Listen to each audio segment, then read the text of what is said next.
Good morning, everyone. I'm here at the DFL headquarters in Olmsted County, located conveniently behind the Silver Lake grocery store just near the Silver Lake Dam.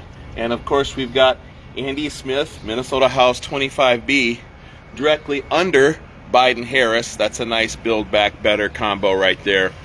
The topic of my little conversation this morning is about a new audit which was released by the Minnesota state government, and the audit reports that a large number of the people who applied for and received the money which was meant for frontline workers, meant to help people who were working with COVID-19 people in close proximity.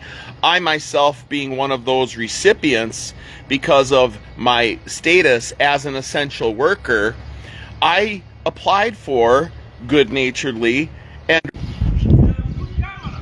yeah, but it doesn't get a good signal here sometimes. Sabah khair Sidi. Salam alaikum. I received an amount of money. So the state of Minnesota said, hey, we've got this frontline worker program and we're going to give money to people in the front line. So you had to go online and fill out an application. I'm going to try to make it quick because there's awesome technical difficulties in front of the DFL and Olmsted office today.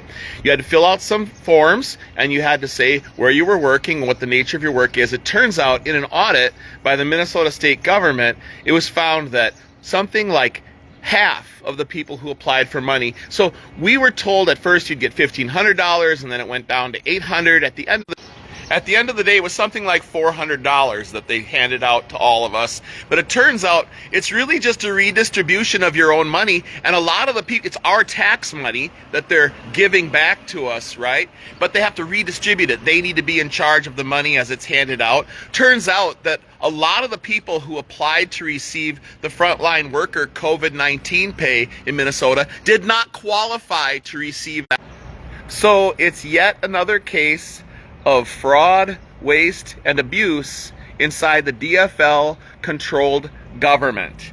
DFL controls everything from the local school board to the city council president's seat and to the county commissioners, and then on up to your state officials. Every office in government is controlled by the DFL, and that's why there's no balance, there's no party parity, there's no discussion, and there's very few watches over what's happening and what's transpiring. When you have a government so unified without any opposition, you're dealing with a unified field. We've entered into a new era of politics. We grew up with a high trust society, and maybe that's why we were suckered for all of this, and we fell for it, because we are good-natured, quiet people, usually under normal circumstances, and we all are human beings, and we all have our foibles and our faults. So it's not to say we expect perfection from our government, but there needs to be a little bit of balance. There needs to be a little bit of an opposing view so that things omnibus bill don't get crammed through the session in the last hours at the end of the session.